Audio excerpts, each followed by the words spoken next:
Ce soir, on accueille Joseph Gott. Il est docteur en sciences de l'information et de la communication et il va nous guider dans la réflexion sur est-ce qu'on est inégaux face à la conscience écologique et les tenants et les aboutissants de cette réflexion, bien sûr.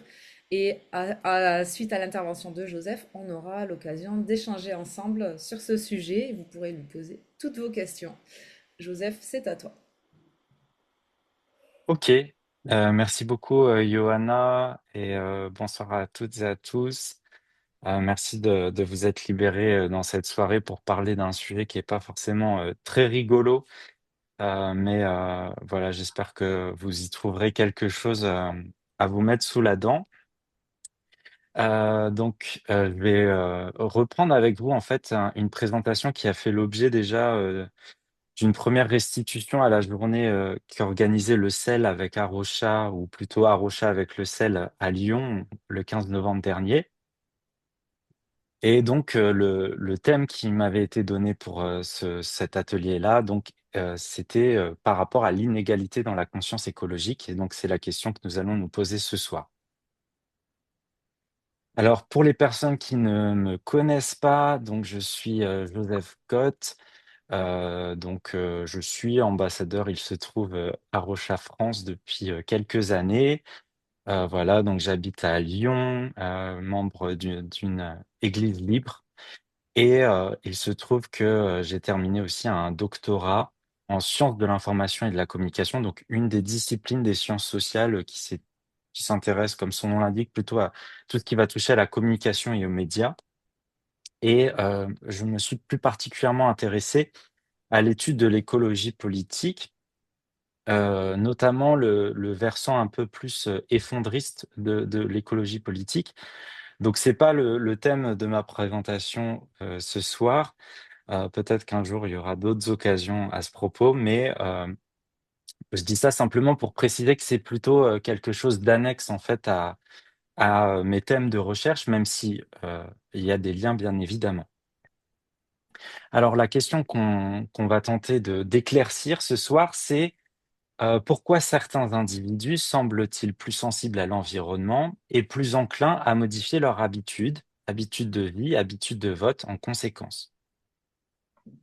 Alors, avant de se plonger dans le vif du sujet, Heu, je voulais vous proposer aussi une petite introspection collective en tant que sympathisant de l'association Arocha et vous poser la question, vous pouvez y répondre dans le chat, si, vous considérez qu'il y a, un profil type du bénévole à Arocha.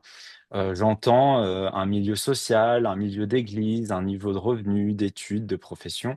Voilà, ce que vous inspire la question.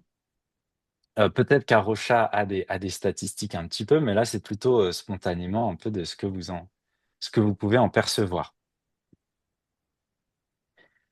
Et vu que tout est un peu figé pour moi avec la présentation, peut-être Johanna, si tu veux bien lire un peu les réactions qui, apparaissent, dans les commentaires. Oui, vous pouvez répondre à la question de Joseph dans le chat.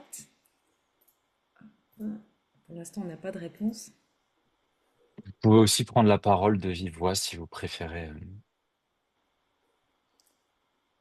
Alors, profil très variable, un bobo chrétien, pas de profil selon nous,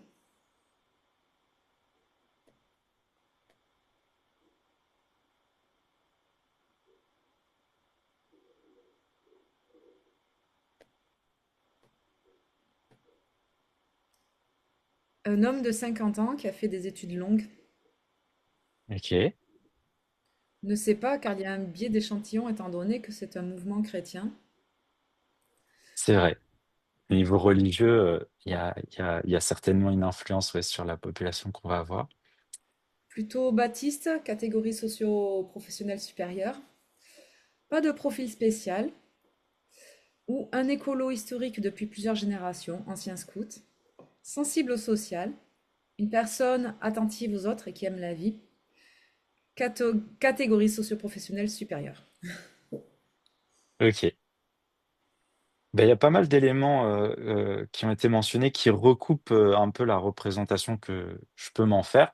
C'est pas du tout, là, quelque chose de scientifique que je vais vous donner, c'est juste une hypothèse, Pour moi, bah, j'ai plutôt l'impression qu'on va avoir quelqu'un qui a un haut capital culturel. Donc le capital culturel, on entendra par cette notion qui va revenir à différents moments de la présentation, plutôt le niveau d'études dans un découpage selon Pierre Bourdieu des différentes formes de capital.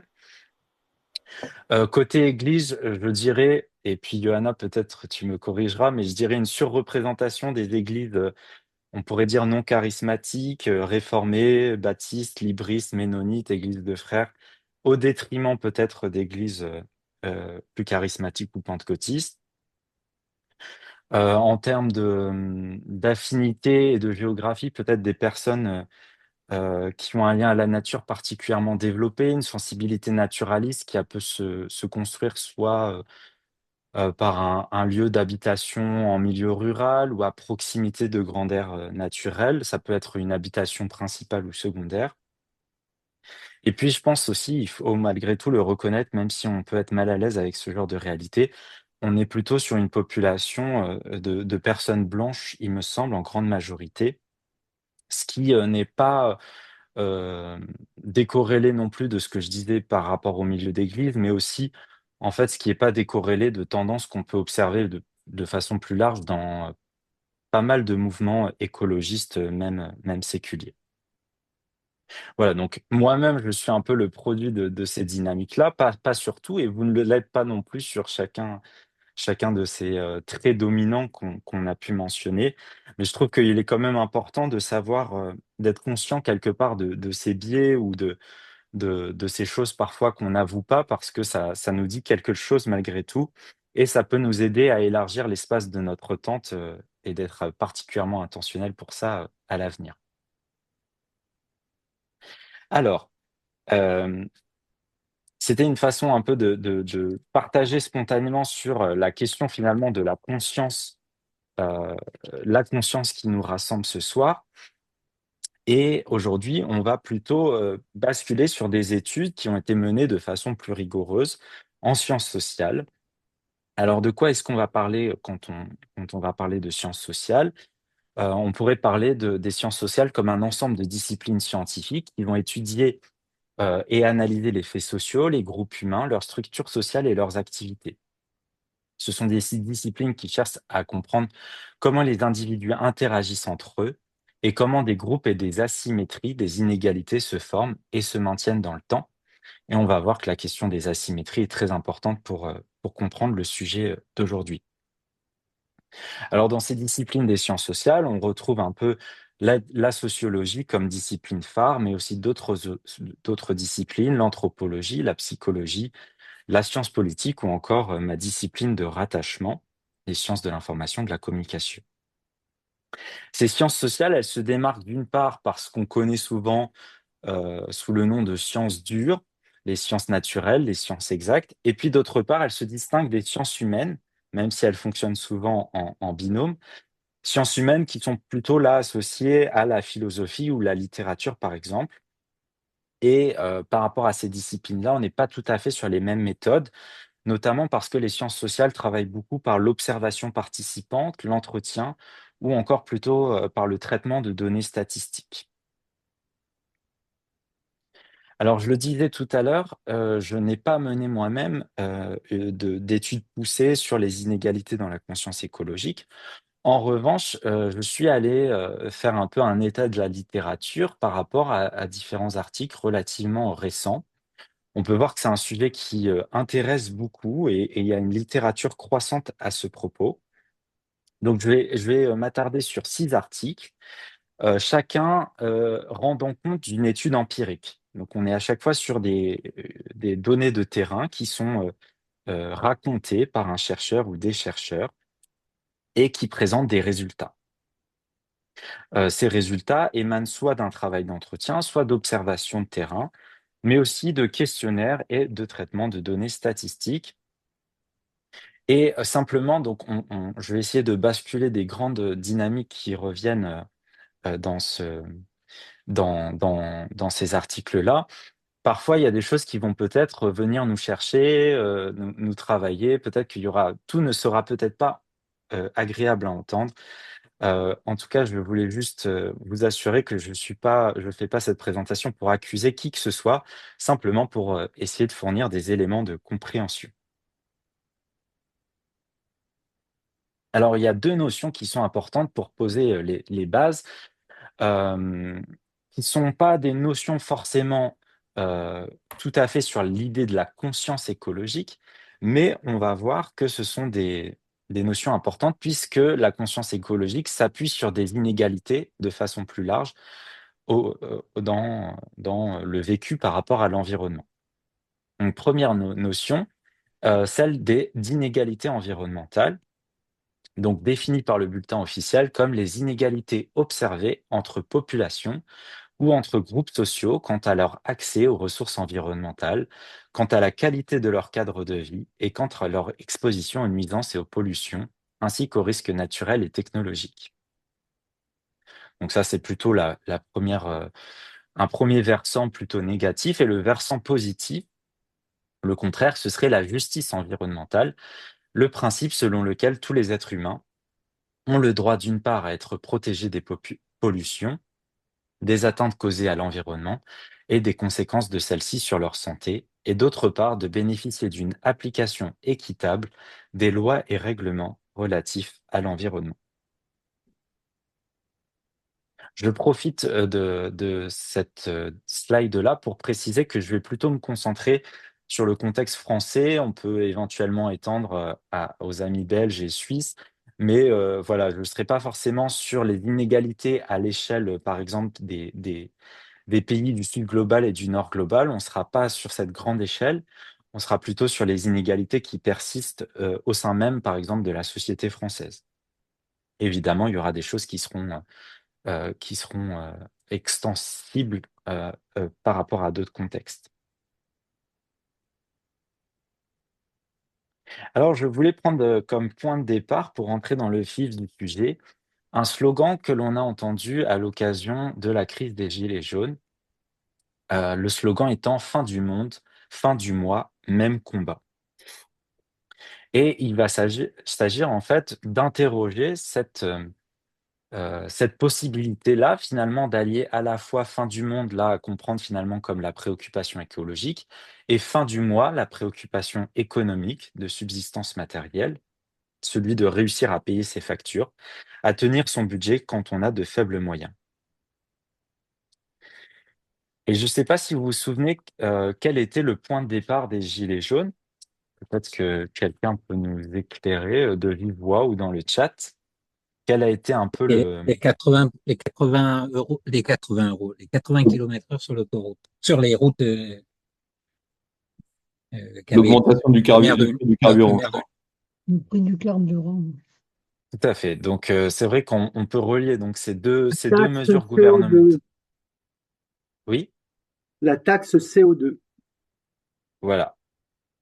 Ouais, on peut donc relier ces deux mesures gouvernementales, des mesures qui ont suscité la colère populaire. Donc, c'est vrai qu'il y a eu la question des 80 km/h, mais aussi et surtout l'augmentation du prix du carburant suite à une taxation en fait sur les produits énergétiques. Donc, qu'est-ce qui s'est passé? Vous vous en souvenez? Cette mesure écologique, c'est vrai, elle est fondée écologiquement, n'a pas été perçue comme une mesure sociale et probablement qu'elle n'a pas non plus été pensée comme telle. Qu'est-ce que cette tension, elle révèle? Alors, on pourrait dresser un premier état des lieux en trois dynamiques principales. Le premier élément, c'est une plus grande exposition aux nuisances environnementales concernant les catégories populaires en comparaison aux classes moyennes et aux classes supérieures. Alors là, il y a de nombreuses études qui montrent que les zones à faible statut socio-économique sont plus exposées aux polluants. Par polluants, on peut entendre l'air, la pollution de l'air, le bruit aussi, pollution sonore, la proximité avec les industries et avec des déchets. Il y a des raisons toutes simples à ça, c'est le fait, par exemple, que le patrimoine foncier est moins cher à proximité des grandes routes, des grandes zones industrielles, des infrastructures polluantes, mais aussi par le fait que les populations modestes ont moins de marge de choix pour leur lieu d'habitation dans un marché du logement qui est tendu dans le fait aussi qu'elles peuvent subir des discriminations, ou encore dans le fait qu'elles sont souvent dépendantes du parc social et de sa structuration dans les communes.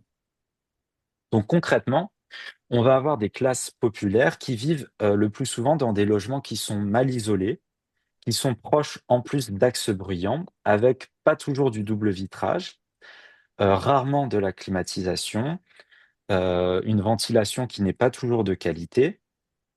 Et à ces injustices-là, on peut ainsi ajouter le fait qu'il y a moins d'accès aux soins rapides, spécialisés, mais aussi moins d'échappatoires. Et là, j'entends tout ce qui va être résidence secondaire et possibilité de partir sur une base régulière, s'aérer à la campagne. Alors, ces nuisances, elles sont résidentielles, mais pas que. Elles sont également professionnelles, puisque les ouvriers, les employés, les travailleurs précaires, sont plus exposés aux poussières, fumées, substances chimiques, bruit sur leur lieu de travail. Ils et elles occupent davantage des emplois physiques extérieurs, ce qui va les exposer par exemple à la pollution de l'air ou encore à des événements climatiques extrêmes, tels que les chaleurs ou les grandes intempéries. Donc ça, c'est le premier point. Second point, c'est une plus faible contribution de ces foyers modestes en comparaison toujours aux classes supérieures ou moyennes. Dans la vie. Ils ne prennent pas l'avion. Entre autres, tout à fait. On va avoir les conditions de ces classes populaires. Elles témoignent d'une sobriété et d'une simplicité de vie plus spontanée et ancrée. On va en voir certaines raisons. Elles polluent généralement moins car elles consomment moins, se déplacent moins et disposent rarement de biens et de services qui sont voraces en énergie, tels que la voiture, les vols en avion, vous en parliez, et ou tout simplement une grande surface de logement à chauffer. Donc ça, c'est le second point. Troisième point, une hostilité au discours dominant en matière d'écologie. Et c'est là où on peut s'interroger, quand on voit les deux premiers points, pourquoi on en arrive là? Paradoxalement, on constate que c'est chez groupes-là, moins fortunés, il y a une hostilité en effet à ces discours dominants en matière d'écologie. Et vous en avez peut-être fait déjà l'expérience de constater que ce terme d'écologie est souvent connoté négativement chez ces groupes sociaux parce qu'il renvoie au champ de l'écologie politique, à la figure de l'écolo-bobo ou à des formes d'injonction ou de moralisation sur les gestes à faire et à ne pas faire. Ces personnes peuvent parfois opposer des valeurs et des pratiques écologiques qu'ils vont estimer fondées sur le bon sens à des discours politiques et médiatiques qui traduiraient une conception moraliste, voire punitive de l'écologie, et qui suppose, elle, un ensemble de contraintes difficiles à assumer lorsque les ressources manquent. Et d'ailleurs, on le voit tout à fait, si on parcourt un peu les programmes des candidats aux élections politiques, on voit que ce thème de l'écologie punitive traverse toute une partie du spectre électoral français et qu'il répond à quelque chose, à un vrai ressenti d'une partie de la population. Euh, Partie de la population qui n'est pas forcément insensible, mais qui oppose cette écologie du bon sens à cette écologie punitive. Alors, pour ça, comme pour tout ce qui va suivre ensuite, je donne des tendances générales, mais il ne s'agit pas de stigmatiser ou d'enfermer dans certaines catégories sociales. Il y a bien évidemment des exceptions et des nuances. Qu'en est-il du côté des catégories les plus aisées? Alors, les catégories les plus aisées, en fait, on va reprendre la même structure et on va voir que quelque part, le constat s'inverse. Tout d'abord, ce sont celles qui génèrent le plus d'impact négatif sur l'environnement. Et là, je m'appuie notamment sur les travaux d'un économiste, Lucas Chancel, qui montrait en 2022 des statistiques que vous avez peut-être vues passer. Entre autres, la statistique selon laquelle 10% des plus fortunés au niveau mondial émettent 48% des émissions de gaz à effet de serre, c'est l'année 2019, tandis que les 50% les plus pauvres n'étaient responsables que de 12% de ces émissions. En France, on reste sur des proportions qui sont comparables, c'est-à-dire que 10% des plus aisés émettent 5 fois plus de carbone que la moitié la plus pauvre des Français. Donc ça, c'est le premier point. Deuxième point, ces catégories-là, ce sont celles qui subissent le moins les impacts et les conséquences négatives euh, de leur de leur mode de vie sur l'environnement, du fait que ce sont souvent des personnes qui bénéficient de logements mieux isolés, moins vulnérables aux vagues de chaleur ou de froid, avec des équipements qui permettent de faire face à des perturbations, la clim, la piscine, aussi des personnes qui peuvent se permettre des assurances ou une capacité de réparation rapide en cas de catastrophe naturelle ou industrielle. Et puis, ce sont aussi des personnes qui bénéficient de résidences secondaires, ce qui leur permet, par exemple, l'été, de s'aérer lorsque les villes deviennent invivables. Alors, à l'inverse de ce qu'on a pu voir tout à l'heure, c'est le troisième point, ces milieux se montrent généralement plus réceptifs aux discours dominants sur l'écologie. Ces discours sont produits souvent par leur groupe social et sont parfois alignés avec leurs intérêts. Et il y a de façon plus large une tendance chez ces milieux-là plus aisés à la consommation engagée, mais aussi des dispositions culturelles qui vont les rendre euh, plus à même de s'approprier les discours scientifiques, par exemple, qui sont produits sur le changement climatique, l'érosion de la biodiversité, etc. Donc le fait, par exemple, d'avoir eu un niveau d'études important leur permet, ces connaissances et toutes même ne serait-ce que des fresques du climat et des outils comme ça, pour se saisir un peu du constat scientifique. Ces personnes-là ont, un certain nombre de bases académiques qui leur permettent de se saisir plus rapidement et plus facilement de ces constats-là.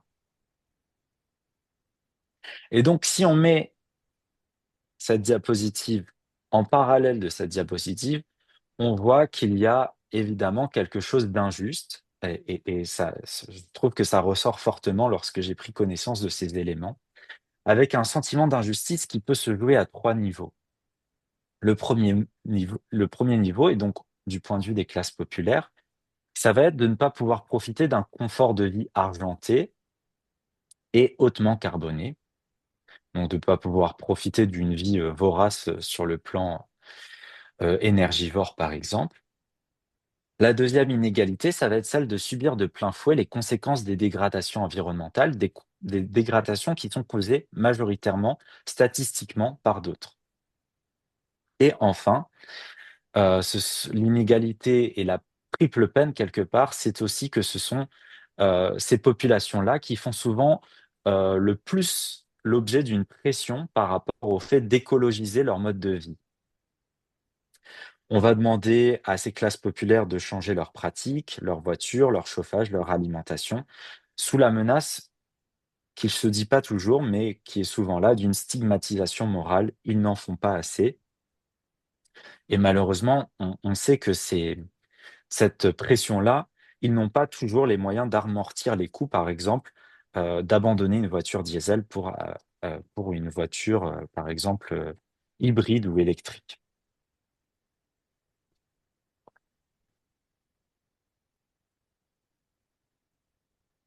Alors, aux origines d'un tel fossé, on va voir que les attitudes, si on se penche sur les catégories les plus modestes, leurs attitudes vis-à-vis de l'écologie, elles oscillent souvent entre l'indifférence et le rejet, alors même qu'elles ont généralement, on l'a vu, un mode de vie plutôt sobre. Comment on peut expliquer ça? Premier élément explicatif, c'est que les questions environnementales sont souvent considérées comme éloignées des impératifs du quotidien. L'écologisation du mode de vie apparaît comme une charge supplémentaire que l'on ne souhaite pas ajouter à un quotidien qui est déjà exigeant. Donc, par exemple, le fait de penser à éteindre la lumière, de prendre une douche plus courte, de trier ses déchets, c'est pas grand-chose, mais on peut considérer que si quelqu'un a une charge mentale importante, liée, à son travail, à la gestion de son foyer, le fait d'ajouter ça, à son impératif de subsistance matérielle peut déjà être quelque chose de lourd. Deuxième facteur explicatif, c'est un manque de confiance en l'avenir. Ce manque de confiance à l'avenir, il se traduit par un fort pessimisme en ce qui concerne l'évolution de notre monde. Et celui-ci est largement imputé, d'une part, au fait que le coût de la vie augmente, d'autre part, le fait que le marché de l'emploi peut être complexe, se raréfie à certains égards, pas sur tous, mais à certains égards. Et puis sur le plan écologique, il y a aussi cette question de est-ce que changer, ça va vraiment aider à quelque chose? Et donc ces doutes dans le fait que les efforts entrepris valent la peine et peuvent faire une différence participent aussi à ce manque de confiance en l'avenir. Donc, bien souvent, on observe quelque chose d'une préférence pour le présent, l'avenir n'étant pas assuré, ce qui rejoint par ailleurs le premier point. Troisième facteur d'explication, c'est que les personnes en situation de précarité se sentent peu concernées par des appels à la sobriété qu'ils et elles connaissent déjà bien. Ils savent assez souvent qu'ils ne sont pas les premiers responsables des nuisances environnementales. Et donc, il va y avoir quelque chose d'une déresponsabilisation, et je ne le dis pas avec un jugement de valeur, c'est juste que voilà, ils ont compris que ce n'était pas leur responsabilité et donc ils ne prennent pas cette responsabilité. La responsabilité étant plutôt attribuée chez eux, d'une part à des grands pays comme la Chine, l'Inde, les États-Unis, qui sont souvent mentionnés dans les entretiens. D'autre part, dans, une responsabilisation des grandes industries, des gros pollueurs. Finalement, un «eux», qui va contraster avec le «nous», un «nous», petit, et petit du point de vue des responsabilités, mais petit aussi, du point de vue du statut social. Et troisième facteur d'explication, c'est, ce que le sociologue, Mathieu Grossetête appelle la difficulté de se démarquer ostensiblement dans l'espace social grâce à l'écologie. Alors c'est un point que je vais volontairement pas développer maintenant, puisqu'il fera l'objet de précisions tout à l'heure. Alors, que reste-t-il de la possibilité de conjuguer le facteur économique avec le facteur écologique, des dimensions qui ne semblent pas forcément contradictoires? Ce que ces études mettent en évidence, c'est que les personnes défavorisées, tendent à mobiliser prioritairement des critères économiques pour évaluer de la pertinence de certains, gestes à adopter ou de certains changements de mode de vie. Si on met une focale sur la question de l'alimentation, on voit que la contrainte économique, en fait, reste assez importante et que les personnes à revenus modestes vont généralement privilégier le prix et en l'occurrence, des aliments souvent caloriques et à forte empreinte énergétique. Alors c'est assez, grossier de le dire, mais il y a globalement une tendance à définir un bon repas sur la base quantitative et non qualitative. En tout cas, cet enjeu de manger à satiété qui prend un peu le pas sur le reste, hem, même si c'est déjà une généralité de le dire, mais ça reste quelque chose d'assez important. On constate, en lien avec ça que, il va avoir, une tendance à faire des réserves, de profiter des promotions lorsqu'il y en a, et lorsque le budget, permet justement cette capacité de stockage. Donc de ce fait-là, hein, moi je me souviens par exemple de ma grand-mère qui n'a jamais mis d'autocollant stop pub sur sa boîte aux lettres, puisque les promotions font vraiment partie de ses habitudes de consommation, y compris dans son alimentation, et que donc elle traque les petites offres comme ça. Pour ce qui concerne l'alimentation bio, on voit que le principal frein, ça reste son prix, même si on sait que ce n'est pas encore, c'est quelque chose qui reste assez structurant dans les mentalités, même si on voit que le bio, de plus en plus, rivalise aussi les prix, de la nourriture conventionnelle. Pas sur tout, mais sur certains aliments. Alors, si l'économique et l'écologique peuvent sembler entrer en contradiction, ce n'est pas toujours le cas, et on va voir en particulier dans tout ce qui va toucher le logement. Dans les milieux populaires, ce que ces articles mettent en évidence, c'est qu'on semble intégrer les prescriptions environnementales là où elles sont les moins coûteuses et les plus immédiatement rentables. Et la conscience écologique a cet avantage de donner une signification, positive à des restrictions qui sont subies, des pratiques d'autolimitation, et aussi dans le cadre de personnes qui ont vécu un déclassement, matériel, hem, cette, conscience écologique, peut donner une signification positive à ce déclassement, dans la mesure où, en matière d'environnement, faire quelque chose revient souvent à faire moins ou à ne pas faire du tout, du point de vue, de la consommation notamment.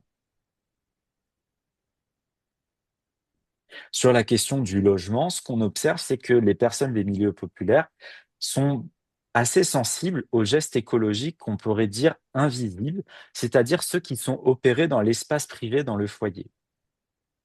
Donc ça se traduit ça par la chasse au gaspillage, mais aussi par une quête de réduction de la facture énergétique.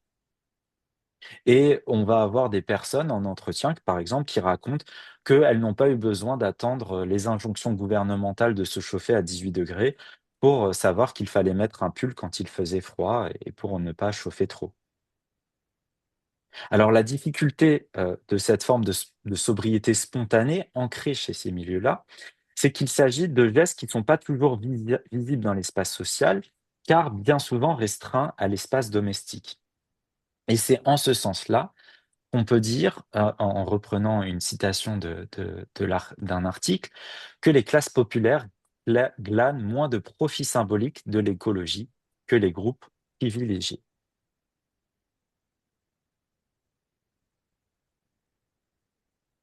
Alors j'aimerais, après l'alimentation et le logement, revenir sur un autre cas concret qui peut illustrer combien ces inégalités, elles sont profondes. Et il s'agit en fait du cas de la pratique de faire durer ces objets le plus longtemps possible. Alors on pourrait penser de prime abord que cette pratique est une bonne façon de faire le lien entre la préoccupation écologique et la préoccupation économique. Ce qu'on peut observer, c'est que les ménages à bas revenus ont des pratiques de sobriété spontanée dans lesquelles, en fait, cette logique de conservation, par le fait de prêter, de donner, de produire soi-même ou de limiter sa consommation, de faire durer les équipements le plus longtemps possible, ce sont des choses assez ancrées. Si ces pratiques d'allongement de la durée de vie des objets est souvent associée à des fortes contraintes budgétaires, ce qu'on observe, c'est que l'écologie, elle réhabilite, elle donne du sens à ces pratiques qui pouvaient être perçues comme dévalorisantes par le passé. Et moi, l'exemple typique qui me vient en tête par rapport à ce changement de mentalité, ça va être notamment le fait de s'habiller à Emmaüs, de chiner, de faire les friperies. Quelque chose qui fut un temps était perçu de façon dégradante est aujourd'hui beaucoup plus valorisé socialement.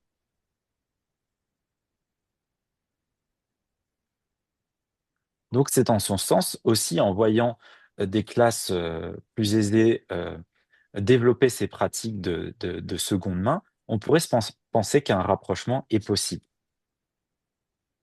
Alors il est bien sûr possible, mais il faut toutefois apporter des points de nuance par rapport à la possibilité d'un rapprochement social. Ce qu'un article consacré à cette question-là, met en évidence, c'est que les classes aisées ont souvent une pratique de faire durer les objets, qui se justifie par ce qu'ils appellent une esthétique patrimoniale liée au patrimoine, qui va valoriser l'objet ancien, unique, transmissible de génération en génération. Et donc, leur pratique de seconde main ne se calque pas tout à fait sur les pratiques de seconde main telles qu'elles peuvent s'observer, chez des groupes, moins privilégiés. On va assister au développement de points de vente haut de gamme et là, vous avez peut-être fait le constat qu'il y a des friperies aujourd'hui qui sont à des prix vraiment très très élevés, très chers, et donc justement répondent à un besoin d'une clientèle, plus fortunée pour qui la seconde main est devenue quelque chose d'important. On va avoir aussi chez les classes plus fortunées un rejet de certains matériaux qui sont jugés, peu qualitatifs, le formica, des meubles d'IKEA, des produits bon marché, des produits fabriqués en Chine. On peut avoir de bonnes raisons de juger que ces produits sont de moins bonne qualité, mais voilà, on voit que se rejoue quand même une distinction entre le bel objet et l'objet qui répond à un besoin. Alors, autrement dit, la pratique de faire durer ces objets ne répond pas chez les catégories aisées, à des motifs qui sont strictement économiques ou écologiques. On pourrait dire que même si certaines pratiques ressemblent pardon, en apparence, elles n'ont pas le même sens ni la même valeur symbolique selon les classes sociales.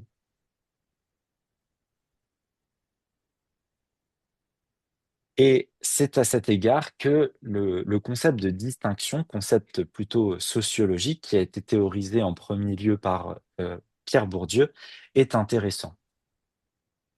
La distinction, pour le sociologue Pierre Bourdieu, c'est un processus qui consiste à séparer ce qui est rare et commun, non, ce qui est rare du commun, pardon, par des pratiques distinguées. Et ces pratiques distinguées vont produire pour celles et ceux qui s'y adonnent ce qu'on appellerait des rétributions symboliques. Donc elles y trouvent leur compte sur le plan symbolique. Donc typiquement, l'exemple le plus évident, c'est le fait de distribuer des médailles à la suite d'une compétition sportive ou à la fin d'une année scolaire, des bons points ou une forme de récompense publique. Donc là, il y a une distinction qui se joue entre des camarades. Ce processus de distinction n'est pas toujours intentionnel. Parfois, ça va être quelque chose qu'on va avoir intériorisé de façon très précoce, très jeune, en lien avec notre milieu d'appartenance. La distinction, elle se joue à bien des niveaux. Et un exemple qui a souvent été pris par Pierre Bourdieu, c'était les goûts en matière artistique et musicale. Donc, par exemple, le fait que les classes aisées vont se distinguer par une appétence pour la musique classique ou la musique lyrique, des genres musicaux qui vont être jugés plus raffinés que des musiques populaires. Alors, ce que je regrette à titre personnel et ce que je crois qu'on peut regretter en tant que membre d'Arrocha, c'est que ce processus de distinction trouve quelque part un nouvel espace d'application dans la conscience écologique. Alors qu'il y a nombre de pratiques écologiques qui nécessitent un budget plus élevé, l'alimentation bio ou le fait de recourir à des circuits courts, qui nécessitent aussi plus de temps pour réparer ces objets, pour faire soi-même, pour composter par exemple, ou nécessitent tout simplement des connaissances scientifiques, du capital culturel. On voit que l'écologie peut devenir un facteur de distinction sociale et qu'elle va notamment offrir aux classes supérieures un moyen de mettre en scène une éthique, un mode de vie responsable qui est devenu socialement valorisé. À l'inverse, la méfiance et l'invisibilisation des classes populaires, du fait par exemple que leurs gestes sont dans un espace relativement fermé, dans le foyer, bah, ne va pas permettre à ces classes de se distinguer socialement et publiquement grâce à l'écologie. Alors, j'approche petit à petit de la fin de ma présentation. Je voudrais dire quelques mots à présent sur les classes plus fortunées, puisque j'ai parlé beaucoup des classes populaires. Quelques mots. Ce que les études que j'ai parcourues mettent en évidence, c'est que chez les personnes les mieux loties, on retrouve en fait une contrainte symbolique qui va prendre le dessus sur la contrainte économique. J'entends par contrainte symbolique la pression de se conformer à des valeurs socialement valorisées.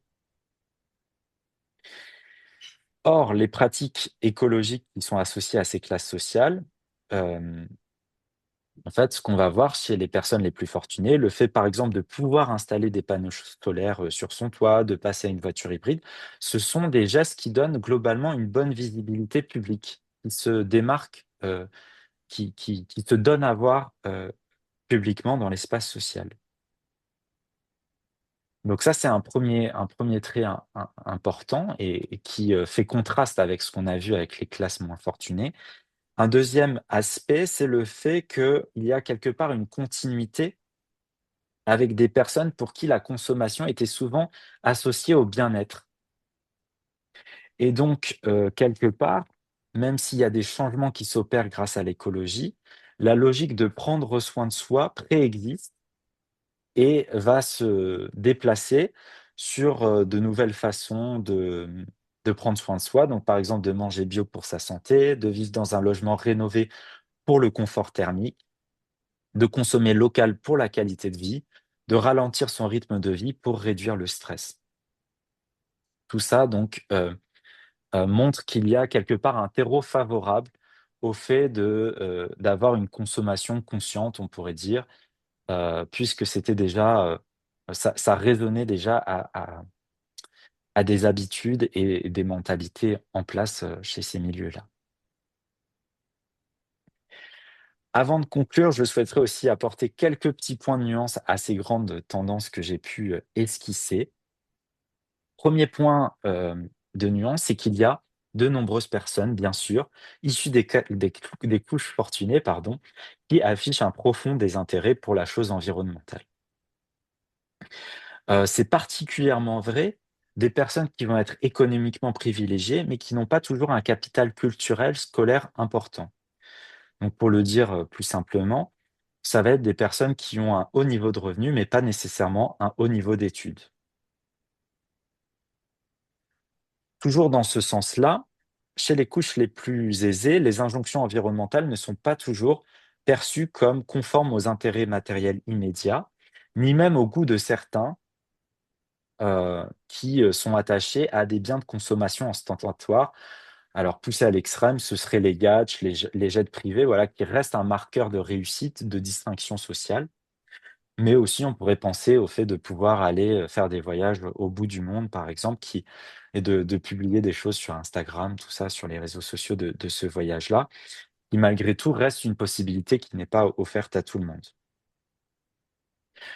Quelque chose qui était, mentionné dans les entretiens, chez ces milieux, favorisés, mais pas forcément conscientisés à l'écologie, c'est l'idée, par exemple, qu'il y a un vrai effort dans le travail, qu'on se donne au travail, mais que la sphère domestique, quand on sort du travail, c'est pour se relâcher, pour profiter. Donc, quelque chose de très hédoniste qui, en fait, explique une réticence quelque part à, se discipliner et à adopter des gestes de sobriété. Donc ça, c'était le premier point de nuance. Deuxième point de nuance, les pratiques de sobriété chez les milieux populaires ne sont pas simplement subies, mais elles s'expliquent aussi par des valeurs qui y sont fortes, telles que la modestie, l'anti-gaspillage, une éthique de l'effort, du plaisir de faire soi-même. Et ça, c'est particulièrement vrai chez des classes qui ont vécu, on pourrait dire, un déclassement et qui vont avoir des idéaux anticonsuméristes forts. Et comme on l'a dit, donc l'écologie va leur permettre de donner un sens positif à cette expérience de déclassement. Donc le déclassement, hein, c'est le contraire de l'ascenseur social, c'est-à-dire on régresse un petit peu en termes de capital, économique notamment. Troisième point de nuance, la conscience écologique est souvent la plus forte chez les classes moyennes fortement diplômées. On l'a vu, le capital culturel est souvent décisif à cet égard. Donc ceux qui ont fait le plus d'études se montrent davantage sensibilisés aux enjeux environnementaux que ceux qui sont le détenteur du capital économique. Donc par exemple, typiquement, des personnes qui peuvent être précaires professionnellement, mais hautement diplômées sont souvent des personnes qui vont, adopter des pratiques de sobriété, écologique. Donc voilà, on pourrait dire en ce sens-là que ce sont plutôt ces classes moyennes fortement diplômées qui ont le plus intégré à ce stade la conscience écologique. Quatrième point de nuance, c'est que quelle que soit la classe sociale, les pratiques de sobriété prennent souvent sens à la lumière du passé, et notamment des valeurs familiales reçues des ascendants. Et on va, par exemple, entendre en entretien des personnes qui sont peu sensibles à l'écologie, mais qui vont dénoncer le gaspillage, un fléau auquel ils ont été sensibilisés par des parents, des grands-parents qui leur expliquaient que, voilà, ils ont vécu la guerre, le manque, le rationnement. Et donc ces valeurs se sont malgré tout transmises et s'il n'y a pas toujours une formulation écologique derrière tout ça, on retrouve certaines, pratiques de sobriété qui sont importantes, y compris chez les personnes qui ne s'affichent pas forcément conscientes, sur le plan écologique. Alors, cette fois, je conclus pour de bon en apportant simplement à tout ce que j'ai pu mentionner, quelques éclairages, voilà, en tant que chrétien, de ce que ça peut, évoquer. Peut-être que ça pourra alimenter le temps de discussion qui va suivre. Le premier point, qui me semblait important, c'est que je pense que ce genre de travaux, en fait, permettent d'éviter certains raccourcis du type: «Les pauvres polluent» et n'ont pas de conscience écologique. Donc voilà, faisons attention avec ce genre de propos-là, puisqu'on voit que c'est quand même, plus compliqué que ça. Deuxième aspect, pour vous laisser, je pense que ça reste important, en fait, d'avoir une conscience des ordres de grandeur, puisque parfois on peut, se limiter à des mesures qu'on va penser vertueuses sur le plan écologique. Mais c'est vrai qu'il y a des postes principaux d'émissions de gaz à effet de serre, et vous les connaissez dans l'ensemble, l'alimentation carnée, avec beaucoup de viande, les transports aériens, l'automobile individuelle. Donc tout ça, en fait, montre que on peut avoir, on peut avoir des classes populaires qui, peuvent sembler, ne pas trier leurs déchets, mais qui, à côté de ça, n'ont très peu pris l'avion et n'ont pas de voiture automobile individuelle, utilisent les transports en commun et donc malgré tout, dans les ordres de grandeur, ce sont des personnes qui vont avoir une empreinte de carbone moindre par rapport à d'autres, y compris des personnes qui mettent en place beaucoup de choses. Troisième point, veiller à l'exemple qu'on laisse aux plus jeunes. Et ça, je trouvais ça très parlant de savoir comment les valeurs se transmettent, hein, de génération en génération. Et il est très probable que les valeurs qu'on va transmettre à nos enfants, petits-enfants, neveux, nièces, vont devenir en partie les valeurs qu'ils auront demain. Hem, Quelque chose aussi en réaction à ce phénomène de distinction, il me semble en reprenant ce que Jésus disait, il me semble important de ne pas faire de nos gestes, qu'ils soient bienfaisants ou écologiques, un motif de fierté, de distinction, avec cette parole bien connue de Jésus. Quant à toi, si tu veux donner quelque chose aux pauvres, que ta main gauche ne sache pas ce que fait ta main droite, que ton aumône se fasse ainsi en secret, et ton Père qui va dans le secret te le rendra.